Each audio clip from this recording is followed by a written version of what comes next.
Please, everybody have a seat. Good afternoon. Bienvenue. I am delighted to welcome my dear friend, President Sarkozy, to the White House. And I also want to welcome to the United States the First Lady of France. And Michelle and I are very much looking forward to hosting our guests at dinner this evening. Now, I have to point out that the French are properly famous for their cuisine. And so the fact that Nicolas went to Ben's Chili Bowl for lunch, I think shows his discriminating palate. My understanding is he had a half smoke. So he was sampling the local wares, and we appreciate that very much. This visit is an opportunity to return the hospitality that the President and the French people have shown to me during my visits to France. And that includes our family's wonderful visit to Paris last summer. And Michelle and I will never forget the opportunity to introduce our daughters for the first time to the City of Lights. And I don't think that Sasha will ever forget celebrating her 8th birthday at the Élysée Palace with the President of France. That's a pretty fancy way for an 8-year-old to spend their birthday. Today, President Sarkozy and I have reaffirmed the enduring ties between our countries. France is our oldest ally and one of our closest. We are two great republics bound by common ideals that have stood together for more than 2 centuries, from Yorktown to Normandy to Afghanistan. Under President Sarkozy's leadership, France has further secured its rightful place as a leader in Europe and around the world, recognizing that meeting global challenges requires global partnerships. France took the historic step of returning to NATO's military command, and we are working to revitalize our transatlantic bonds, including a strong, capable European Union, which the United States firmly supports. Because a close transatlantic partnership is critical to progress, whether it's applying our combined strength to promote development and confront violent extremism in Africa, or reconstruction in Haiti, or advancing peace from the Caucasus to the Middle East. Mr. President, on behalf of the American people, I also want to thank you for your personal efforts to strengthen the partnership between our countries. We first met 4 years ago. I was a senator then. Nicolas was still running for president at the time, and I immediately came to admire your legendary energy and your enthusiasm for what our countries can achieve together. And that was the spirit of your eloquent speech to Congress 3 years ago, which deeply moved many Americans. Over the past year, the President and I have worked closely on numerous occasions. We respect one another and understand one another, and we share a belief that through bold yet pragmatic action, our generation can bend the arc of history towards justice and towards progress. And this shared commitment to solving problems allowed us to advance our common interests today. We agreed to continue working aggressively to sustain the global economic recovery and create jobs for our people. And this includes, as we agreed with our G20 partners at Pittsburgh, to replacing the old cycle of bubble and bust with growth that is balanced and sustained. And this requires effective coordination by all nations. To that end, I updated the President on our efforts to pass financial reform. And I look forward to the Senate taking action on this landmark legislation so we never repeat the mistakes that led to this crisis. We must provide sufficient oversight so that reckless speculation or reckless risk-taking by a few big players in the financial markets will never again threaten the global economy or burden taxpayers. We must assure that consumers of financial products have the information and safeguards that they need so that their life savings are not placed in needless jeopardy. And that's why I press for the passage of these reforms through Congress when they return, and I will continue to work with President Sarkozy and other world leaders to coordinate our efforts, because we want to make sure that whatever steps we're taking, they are occurring on both sides of the Atlantic. We agreed that sustained and balanced growth includes rejecting protectionism. France is one of our largest trading partners, and we need to expand global commerce, not constrain it. With that regard, we think it's important that Doha trade negotiations move forward this year. And we need all interested parties to push for a more ambitious and balanced agreement that opens global markets. And and we look forward to France's presidency of both the G8 and G20 next year. So Nicolas is going to be very busy. To address climate change, we agreed that all nations aligned with the Copenhagen Accord must meet their responsibilities. And I would note that President Sarkozy's leadership has resulted in significant new resources to address deforestation around the world. Upcoming meetings of the United Nations and the Major Economies Forum will be an opportunity for nations to follow up their Copenhagen commitments with specific and concrete actions that reduce emissions. We reaffirmed our commitment to confront the greatest threat to global security, the spread of nuclear weapons, and I updated President Sarkozy on our new START treaty with Russia. I look forward to welcoming President Sarkozy back to Washington in 2 weeks for our summit on securing vulnerable nuclear materials so that they never fall into the hands of terrorists. We discussed our shared determination to prevent Iran from acquiring nuclear weapons. On this, the United States and France are united, are inseparable. With our P5+1 partners, we offer Iran good faith proposals to resolve this matter through diplomacy. But Iran thus far has rejected those offers. Today, the international community is more united than ever on the need for Iran to uphold its obligations. And that's why we're pursuing strong sanctions through the UN Security Council. And finally, we discussed our efforts to advance security and peace around the world, including in the Middle East, where we agree that all sides need to act now to create the atmosphere that gives the proximity talks the best chance to succeed. I shared my impressions from my discussions with President Karzai on the urgent need for good government and development in Afghanistan. As I told our troops, we salute our coalition partners, and that includes France, which is one of the largest contributors to the NATO mission and which has given its most precious resource, the lives of its young men and women, to a mission that is vital to the security of both our countries and the world's security. So I thank President Sarkozy for his visit and for the progress that our countries have made today, in large part because of his extraordinary leadership.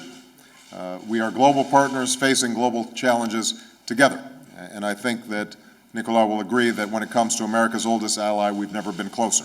So I'll simply close with words that one American leader expressed to another French partner more than 200 years ago, because Washington's words to Rochambeau reflect the bonds between our countries today. We are fellow laborers in the cause of liberty, and we have lived together as brothers should do, in harmonious friendship.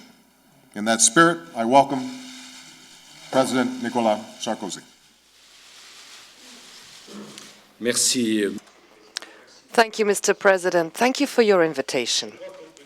I think that we can say I stand to be corrected by Bernard Kouchner and Christine Lagarde, but I think we can say that rarely in the history of our two countries has the community of views been so identical between the United States of America and France.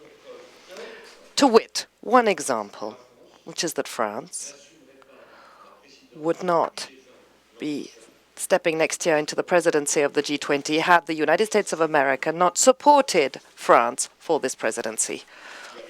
Now, there are the words, there are the statements, and then there are the facts, the acts, and that is a fact.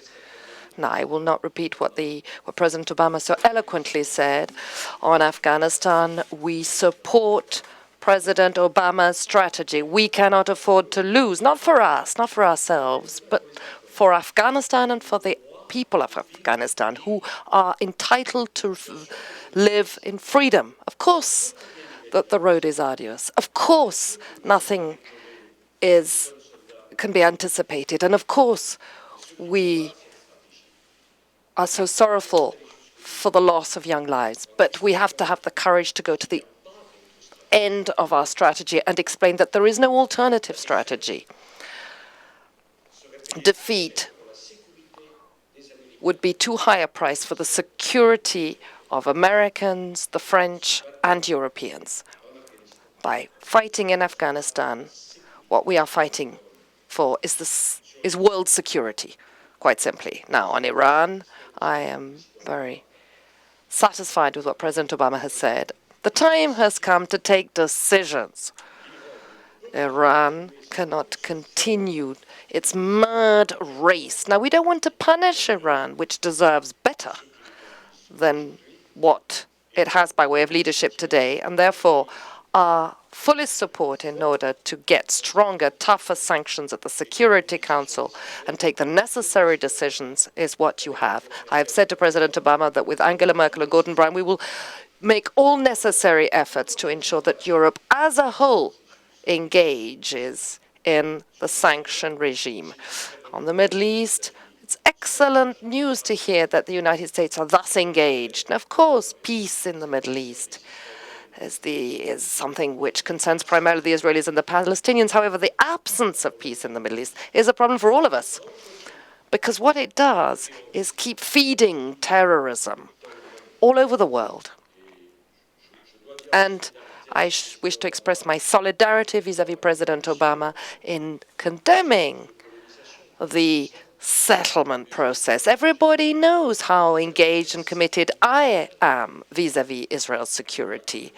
But the settlement process achieves nothing and it contributes in no way to Israel's safety and security. There comes a time when you have to take initiatives in favor of peace. Now, on financial regulation, again, it's great news for the world to hear that the United States is availing itself of rules, adopting rules, so that we not go back to what we have already experienced. And during the French presidency of the G20, Tim Geithner, Christine Lagarde are going to be working hand in glove in order to go even further in regulating world capitalism, and in particular, raising the issue of a new world international monetary order.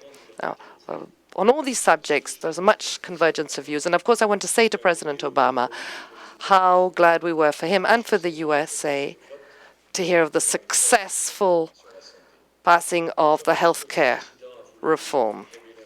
And insofar as the president has revealed a secret, namely where I had lunch today, I should say that I have a good friend in Washington who had actually recommended that restaurant. When I walked in, I saw a huge photograph of President Obama. And I'm afraid that when you go back to that restaurant, you may see a smaller photograph of the French president. We've got time for a couple of questions. I'm going to call on Ben Feller. There you are, Ben. AP. Sir.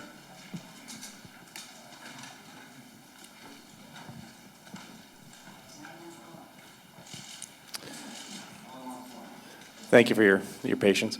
President Obama, you've talked about the importance of having consequences for Iran over its nuclear program, but is there ever a real deadline? What is your specific timeline for UN sanctions on Iran, and is it one that the American people can believe in? Well, And I'm sorry, I just wanted to ask President Sarkozy, you said yesterday in New York that the world needs an open America, an America that listens. I'm wondering if you can elaborate specifically if you think President Obama is open to the world and is listening to you. well, let me answer the second question, even though that was to Nicolas. I listen to Nicolas all the time. I can't stop listening to him. On Iran, we came in with a very clear approach and a very clear strategy, and it was an open book to the world. We said we would engage Iran and give them an opportunity to take the right path, a path that would lead to prosperity and opportunity for their people and a peaceful region, and one in which they would allow themselves to become a full-fledged member of the community of nations. The alternative path was further isolation and further consequences. We mobilized the international community around this approach, including partners like Russia that in the past might have been more hesitant to take a firmer stance on Iran's nuclear program. What we said, though, was that there was going to be a time limit to it, and that if we had not seen progress by the end of the year, it was time for us to move forwards on that sanctions track. My hope is that we are going to get this done this spring. So I'm not interested in waiting months for a sanctions regime to be in place. I'm interested in seeing that regime in place in weeks. And we are working diligently with our international partners, emphasizing to them that, as Nicolas said, this is not simply an issue of trying to isolate Iran, it has enormous implications for the safety and the security of the entire region. We don't want to see a nuclear arms race in the Middle East. A conflict in the Middle East as a consequence of Iran's actions could have a huge destabilizing effect in terms of the world economy at a time when it's just coming out of a very deep recession. The long-term consequences of a nuclear-armed Iran are unacceptable. And so Nicolas, myself, and others agree that we have engaged. The door remains open if the Iranians choose to walk through it, but they understand very clearly what the terms of a diplomatic solution would be. And in the interim, we are going to move forcefully on a UN sanctions regime. Now, do we have unanimity in the international community? Not yet. And that's something that we have to work on. We think that we are in a much stronger position to get robust sanctions now than we were a year ago prior to us initiating our strategy. But it's still difficult, partly because, let's be honest, Iran is an oil producer, and there are a lot of countries around the world that, regardless of Iran's offenses, are thinking that their commercial interests are more important to them than these long-term geopolitical interests. And so we have to continue to apply pressure, not just on Iran, but we have to make sure that we are communicating very clearly that this is very important to the United States. We think that we can get sanctions within weeks.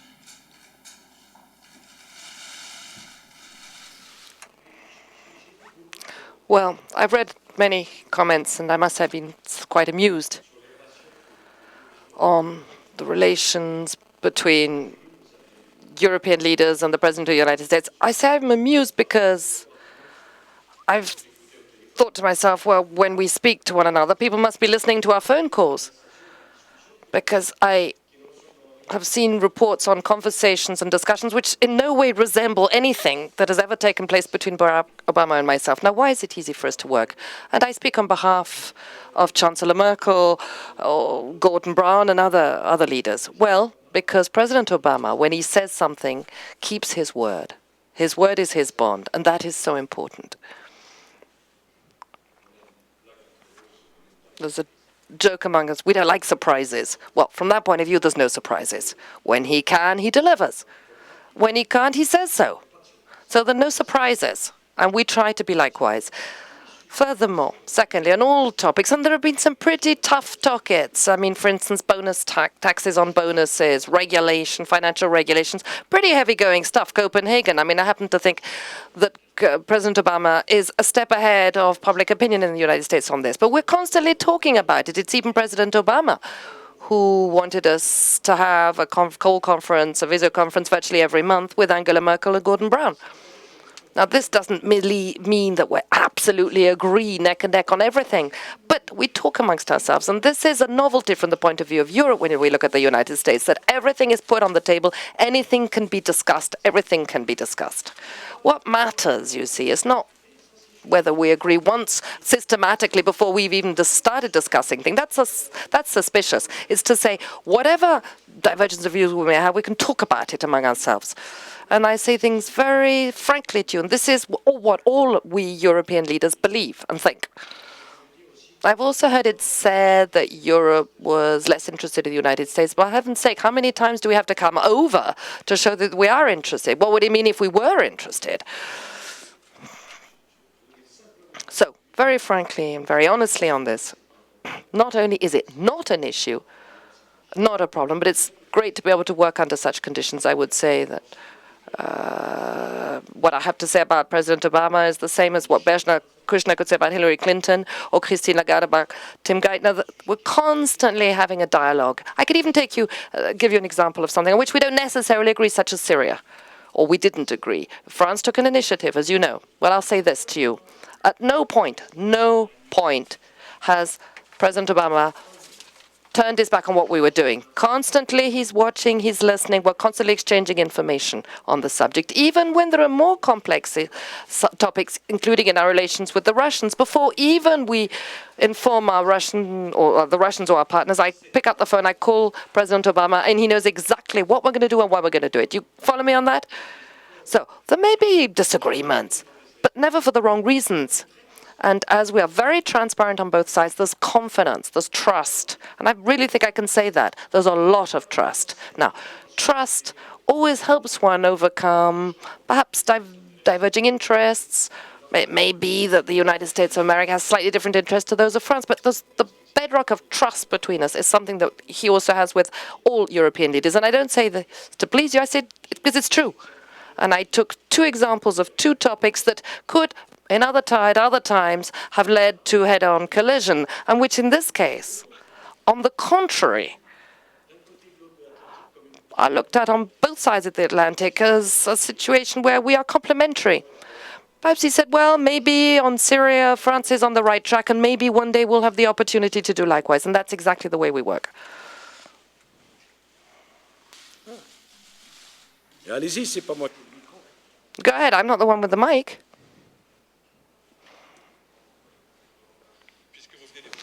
Since you've just talked about the relations between Europe and the United States, didn't you get a bad surprise, a nasty surprise on the Pentagon's decision on the tanker planes, which reversed the decision which had originally been taken in favor of Airbus? Did you raise this subject with President Obama? And if so, did you try and put together a new approach so as to ensure that the competition would be fairer?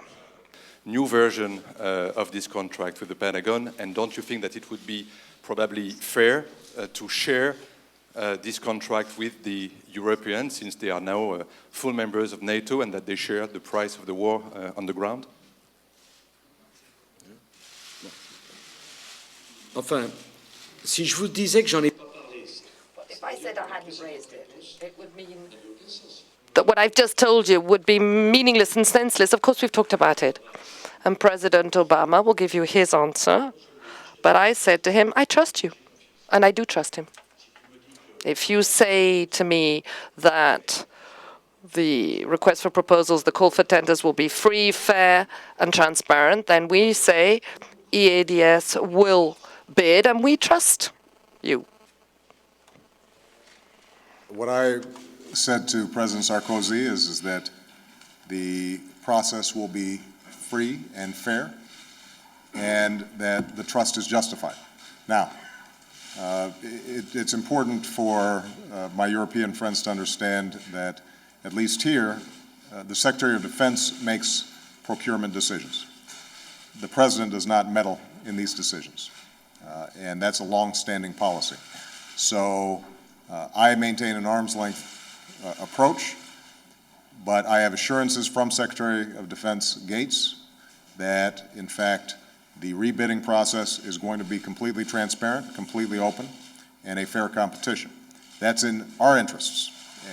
It's in the interests of American taxpayers, and it's also in the interests of our young men and women who rely on this equipment in order to protect this nation.